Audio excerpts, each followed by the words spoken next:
വൈഷ്ണ സുരേഷ് പറയുന്നതനുസരിച്ച് മുട്ടടയിൽ വൈഷ്ണ സുരേഷ് സ്ഥിരതാമസക്കാരിയല്ല.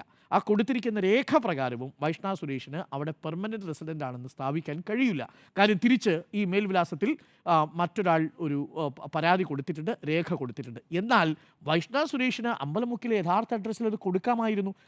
അതിലാണ് എൻ്റെ സ്വാഭാവിക നീതി. അപ്പോൾ ഇലക്ഷൻ കമ്മീഷൻ ഏതെങ്കിലും തരത്തിൽ ഈ കുട്ടിയുടെ വോട്ട് നിഷേധിക്കുകയല്ല വേണ്ടത്, മറിച്ച് അമ്പലമുക്കിലെ വാർഡിൽ ഈ കുട്ടിക്ക് ഈ വൈഷ്ണ സുരേഷ് എന്ന് പറയുന്ന UDFൻ്റെ സ്ഥാനാർത്ഥിക്ക് വോട്ട് കൊടുക്കുക അല്ലെങ്കിൽ വോട്ടവകാശം കൊടുക്കുക എന്നുള്ളതാണ് നീതിയുക്തമായി ചെയ്യേണ്ടത്. അതിന് അപേക്ഷ നൽകുകയാണെങ്കിൽ. പക്ഷേ അതിനൊരു സാങ്കേതിക തടസ്സമുള്ളത് എല്ലാവർക്കും ബാധകമാവുന്ന നിയമമേ വൈഷ്ണ സുരേഷിനും ബാധകമാവൂ. ഹൈക്കോടതിയുടെ പ്രത്യേക നിർദ്ദേശപ്രകാരം ഒരു നേരത്തെ പറഞ്ഞതുപോലെ മാഗ്നാനിമിറ്റി എന്ന് പറയുന്ന ഒരു സ്വാഭാവിക നീതി, ഒരു ഡ്യൂ പ്രോസസ് ഓഫ് ലോയിലൂടെ കോടതിക്ക് വേണമെങ്കിൽ ഉത്തരവിടാം. ആ ഡ്യൂ പ്രോസസ് ഓഫ് ലോയിലൂടെ തിരഞ്ഞെടുപ്പ് കമ്മീഷന് അത് പരിഗണിക്കുകയും ആവാം. ഇനി അത് ചെയ്യുമോ ഇല്ലയോ എന്ന് നമുക്കറിയില്ല. പക്ഷേ ഒരു കാര്യം ഉറപ്പായിട്ട് പറയണം, വൈഷ്ണ സുരേഷിന് വേറെ ഒരിടത്തും വോട്ടില്ല കേട്ടോ.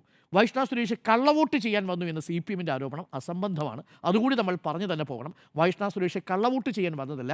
വൈഷ്ണ സുരേഷിന് സംഭവിച്ചൊരു പിഴവെന്ന് പറയുന്നത് ഈ നോട്ടീസ് കിട്ടിയ സമയത്ത് അതിന് കൃത്യമായിട്ട് മറുപടി കൊടുത്തില്ല.